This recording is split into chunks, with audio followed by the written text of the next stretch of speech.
news, but we are loaded into the game now. So let me introduce these two players to everyone who is watching.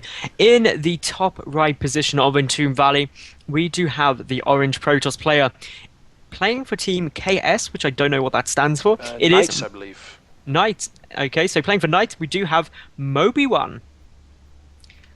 And now his opponent down in the lower left, we do have the pink Terror player for Sintox. It is Bram. All right, while we wait for the first bits of the game, let's do a quick shout out to our sponsors. Of course, Western Digital is our title sponsor, and then we have Empiron, Computerland, Druckert, and HDD Caddy is the most recent addition. And I hope I didn't forget any of the sponsors. But in either case, our sponsors are awesome, so please do check them out. Check out their products or tweet at them that you find it very friendly that they sponsor our fun little tournaments. And it is cool of them. Indeed it is. And I don't believe you missed any. It is, of course, Western Digital, Empyreon, CM Storm, Computerland, and Oh, CM Drukert. Storm I missed. CM Storm is the one you missed. Now, Drukert Yeah. is the one I should just stop saying because I don't think I can actually say it properly. And it always amuses the stream when I try and say words in Dutch when Yeah, I'm it's clearly actually, English. it's actually part of the DSCL drinking game, I believe, and that you have to take a shot whenever some foreigner tries to pronounce Druckert. That, to be fair, I could just like repeatedly say it now just to make sure that everyone has a very fun evening. Yeah, of course. But it's DSCL, so you don't need to get drunk to have a fun evening. Just watch the stream and it should be fine. Oh yeah, that's true. Well, we should probably talk a little bit about the game, to be honest, shouldn't we? So, all we've seen so far is just a gateway and a gas coming down from Moby1. Meanwhile, Bram, he has gone for just that barracks. He's probably going to be going for a one-rack command center. He's got enough minerals for it. The single cybernetics core on its way down now for Moby1 as well. So things are just looking pretty normal for the time being. Yeah, so nothing too terribly spectacular happening. We'll probably transition into a bit of a longer game. Which is fun. Let's hope that we see more than one base from each player to have a nice contrast with the previous game. Well, already we've got the command center coming down, so your wish is going to be granted by Bram. Moby1, he hasn't committed to anything yet, and that's the good thing about Protoss early game is if you only get the one gas down, there's lots of different options. It's worth keeping an eye out for things such as proxy pylons, just in case there's any inclination that it could be a 4-gate. But in Tomb Valley, one of the most interesting points I want to make about this map is for a Protoss player, it's really one of the main maps you're almost forced to go straight into High Templar rather than Colossi first. So the reason for that is just due to quite a lot of dead space around where Vikings can get some very nice angles. It's also very simple to take a third base relatively early as well. So we could be in for a much longer macro game on this map. Yeah, there we see the Nexus coming down for Moby1. In the meantime, Bram is adding 2 barracks and making a bunker at the front to defend against any harass from early gateway units. Yep, such as that the bunker. Stalker, which is coming over. That one stalker just wandering its way kindly across the map, and the bunker unfortunately will not quite be done when the stalker gets here, so it could potentially manage to get a marine, but the bunker is going to finish up. Will the marine get does back get a in? No, marine. that is one lucky little stalker who runs back, feeling very, very proud of himself, and so he should. That is one very... We should congratulate the stalker for getting a marine. You don't see that too often. We see another marine from Bram taking the scenic route over the map, maybe searching for some proxy pylons, but he didn't check the regular places like in his third or something like that. So maybe it's just trying to avoid the main path to get a scout on Mobywan, just to see if there's a nexus up or if it's going to be one base play. And now he'll see the nexus.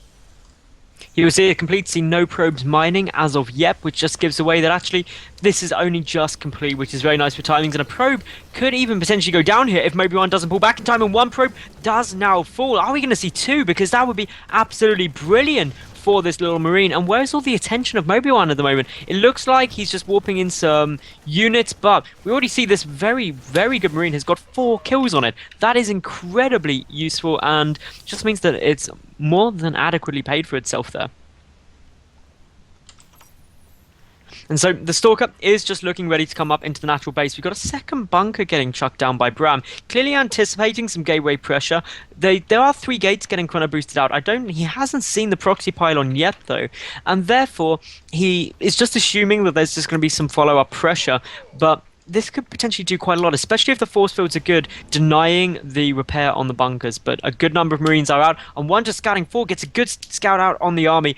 And Ramasha, this is, well, going to be a pretty tough hold if the force fields are good.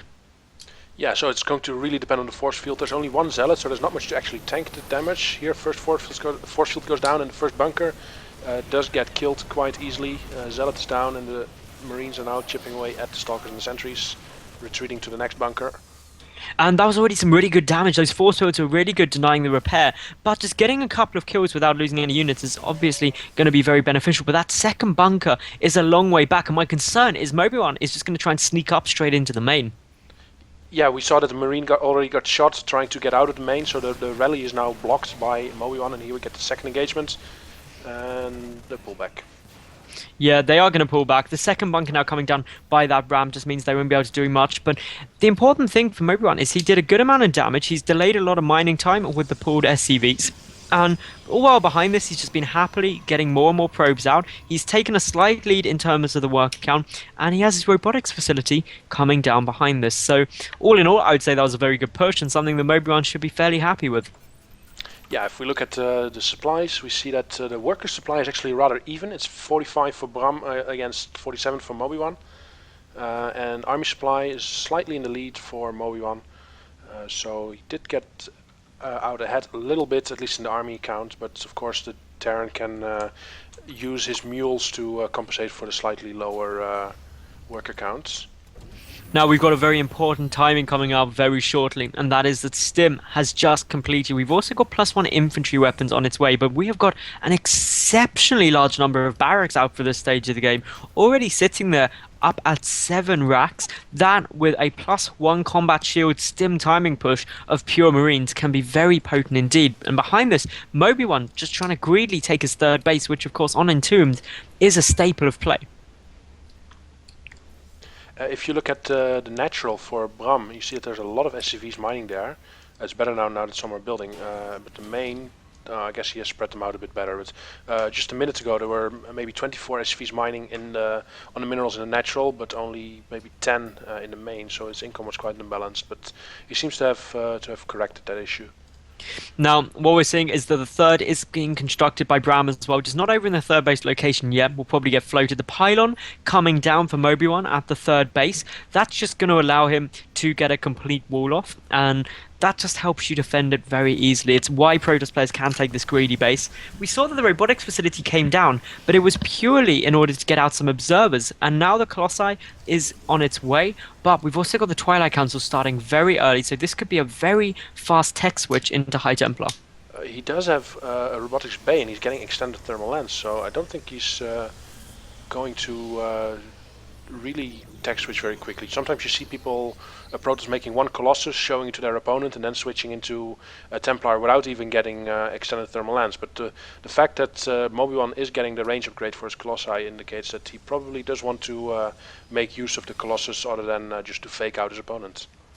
He could do. The thing is, it all comes down to mind games, and that's what's so important. But the upgrades are looking to be slightly into Mobywan's favor. He does have the 1-2 upgrades coming out. That's compared to 1-0, and only single upgrades at the moment for Bram. But we do see a small infantry force, a couple of medevacs, as well as that one marauder and a lot of Marines pushing up towards his third base. And Mobywan is going to be struggling to defend this. He's gone outside of his base, and that means he's pushing up around the Colossus. Is going to be so essentially important. But some good force fields already out of Mobywan, and that means that this army split in half, and he should be absolutely fine to defend this now.